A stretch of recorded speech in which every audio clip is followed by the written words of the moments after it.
Good morning twelfth class. हम पढ़ रहे थे हमारा पार्ट 6 सामाजिक आंदोलन। इसमें हम रामकृष्ण मिशन और स्वामी विवेकानंद पढ़ रहे थे। हमने स्वामी विवेकानंद के सामाजिक कार्य और धार्मिक विचार पढ़ लिए थे। आज हम पढ़ेंगे स्वामी विवेकानंद का राष्ट्रीय दृष्टिकोण। स्वामी विवेकानंद ने राष्ट्रीयता की भावना के विकास में महत्वपूर्ण योगदान दिया। विवेकानंद ने रामकृष्ण मिशन विवेकानंद और रामकृष्ण मिशन के द्वारा इन्होंने अनेक प्रकार के कार्य किए। भारतीयों में आत्मविश्वास एवं आत्मसम्मान की भावना का विकास किया। इसी भावनाओं को युवाओं में भारतीय स्वतंत्रता संग्राम की प्रेरणा मिली। इस भावना से इन्होंने स्वतंत्रता, समानता, स्वतंत्र चिंतन की बात की और युवाओं को नई दिशा दी और कहा इन्होंने, उठो जागो, तब तक विश्राम न करो जब तक लक्ष्य की प्राप्त न हो जाए। वे भारत के पिछड़ेपन, पतन, गरीबी से दुखी थे। वे पश्चिमी अंधानुकरण के भी विरोधी थे। विवेकानंद आध्यात्मिक उन्नति पर बल देते हैं। मनुष्य की आध्यात्मिक उन्नति कर पहले वे मनुष्य बनाना चाहते थे, यानी मानव को मानव बनाना चाहते थे। उसी को संपूर्ण प्रगति का आधार मानते थे। पूरे विश्व में इन्होंने हिंदू धर्म और दर्शन को फैलाया। इन्होंने भारत के प्राचीन गौरव को संपूर्ण संसार के समक्ष रखा। इन्होंने ऐसी शिक्षा की बात की जो चरित्र निर्माण पर आधारित थी। विवेकानंद ने खेचड़ी के महाराज को लिखा कि हर कार्य को 3 अवस्थाओं से गुजरना होता है: उपहास, विरोध और स्वीकृति। यानी पहले लोग हंसी उड़ाते हैं, फिर उसका विरोध करते हैं और अंत में उसको स्वीकृति देते हैं। जो मनुष्य अपने समय से आगे विचार करता है, लोग उसे निश्चित ही गलत समझते हैं। इसलिए विरोध और अत्याचार हम सहर्ष स्वीकार करेंगे, क्योंकि रामकृष्ण मिशन का भी विरोध कर रहे थे उस समय लोग, परंतु उन्होंने दृढ़ निश्चय किया और कार्य किए। मुझे दृढ़ और पवित्र होना चाहिए और भगवान की अपरिमित विश्वास रखना चाहिए।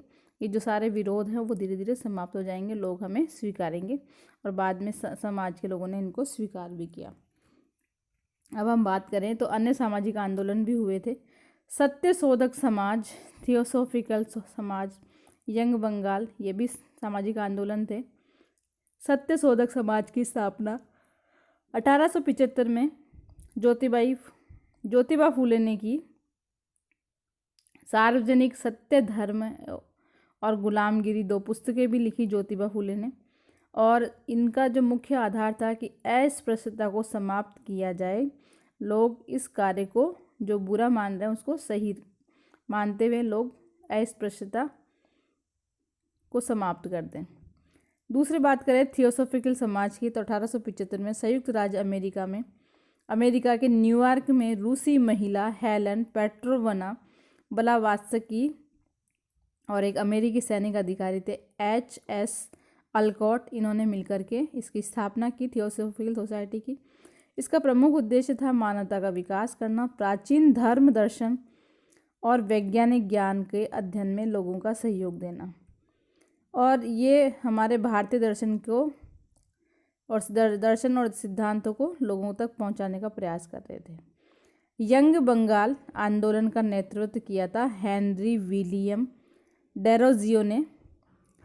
इन्होंने स्वतंत्रता, समानता की बात कही, तार्किक विवेकपूर्ण दृष्टिकोण अपनाने की बात कही, रूढ़िवादी परंपराओं को त्यागने के लिए कहा। एक सिख आंदोलन भी चला, सिख सुधार आंदोलन, जो पंजाब में 1920-21 में चलाया गया।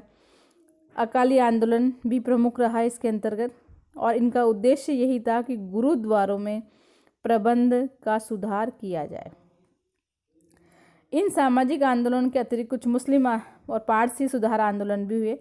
अहमदिया आंदोलन हुआ, जो कि इसके प्रवर्तक थे गुलाम अहमद कादियानी, और इस आंदोलन का केंद्र था पंजाब के गुरुदासपुर जिले का कादिया गांव। और अहमदिया आंदोलन ने पाश्चात्य प्रभाव का विरोध किया और इस्लामी सिद्धांतों को स्थापित करने का प्रयास किया। सर सैयद अहमद खां ने अपने समूह के माध्यम से अलीगढ़ में भी एक आंदोलन चलाया, जिसे अलीगढ़ आंदोलन कहते हैं। ये सभी मुस्लिम प्रयास थे सुधार करने के लिए सर सैयद अहमद खां आधुनिक पाश्चात्य शिक्षा को अपनाने की बल देते थे। और एक पारसी सामाजिक सुधार आंदोलन भी हुआ जिसका नाम था रहनुमाए मदजायसन सभा।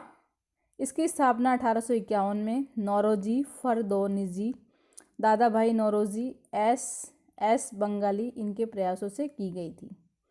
ये पारसी समाज में जो व्याप्त रूढ़ियाँ थी उसको समाप्त करने का विरोध कर रहे थे। इस प्रकार से पारसी समाज ने भी सामाजिक आंदोलन चलाया। इन सभी सामाजिक आंदोलन का प्रयास था कि कुछ नए कानून बनाए जाए, सती प्रथा, शिशु हत्या, इन पर प्रतिबंध लगाया जाए।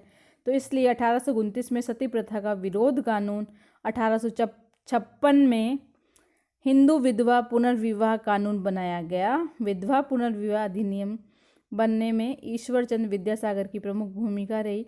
इन्होंने वैदिक साहित्य व अन्य संस्कृत ग्रंथों के माध्यम से प्रमाणित किया कि वेद भी विधवा विवाह की अनुमति देते थे। इन्होंने अनेक लोगों के हस्ताक्षर कराए और एक पत्र, प्रार्थना पत्र जो था वो ब्रिटिश सरकार को भेजा और बाद में इस कानून को मान्यता दे दी गई। D.K. कर्वे ने 1899 में पूना में एक विधवा आश्रम खोला और इस जो D.K. कर्वे थे इन्होंने 1906 में बम्बई में ही एक भारतीय विश्वविद्यालय, महिला विश्वविद्यालय खोला। तो ये सामाजिक आंदोलन का प्रभाव था कि अनेक प्रकार के कानून बनाए गए, विद्यालय आदि खोले गए। केशव चंद्र सेन के प्रयासों से 1872 में सिविल मैरिज एक्ट बना जिसमें 14 वर्ष से कम आयु की बालिका और 18 वर्ष से कम आयु के बालक के विवाह पर प्रतिबंध लगा दिया गया कि इससे कम हो तो विवाह नहीं होगा। पारसी धर्म सुधारक B.M. माला वारी के प्रयासों से बाल विवाह रोकने के लिए भी 1891 में एक सम्मति आयु अधिनियम बनाया गया।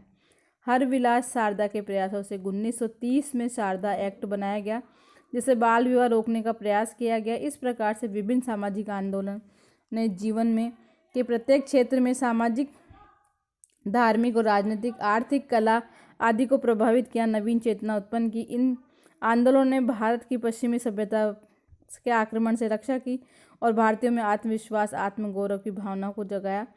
और ये आंदोलन, इन सामाजिक आंदोलनों का परिणाम यह था कि भारतीयों के मन में भारतीय धर्म, दर्शन, ज्ञान को लेकर गौरव की अनुभूति हुई। प्राचीन वेद उपनिषदों का सत्य लोगों तक पहुंचा। समाज में धीरे धीरे पुरानी परंपराएं समाप्त होने लगी और समाज में सुधार हुआ और स्वतंत्रता, समानता, मानवतावादी मूल्य स्थापित हुए। सामाजिक असमानता भी दूर हुई, शिक्षा का प्रसार हुआ, स्त्रियों की स्थिति में सुधार के भी कार्य हुए और ये सारे आंदोलन राष्ट्रीय चेतना के विकास में सबसे महत्वपूर्ण योगदान देते हैं। तो इस प्रकार से अन्य जो सामाजिक आंदोलन है उसका भी समाज पर प्रभाव पड़ता है। इसको हम अच्छी प्रकार से समझ सकते हैं इसके द्वारा।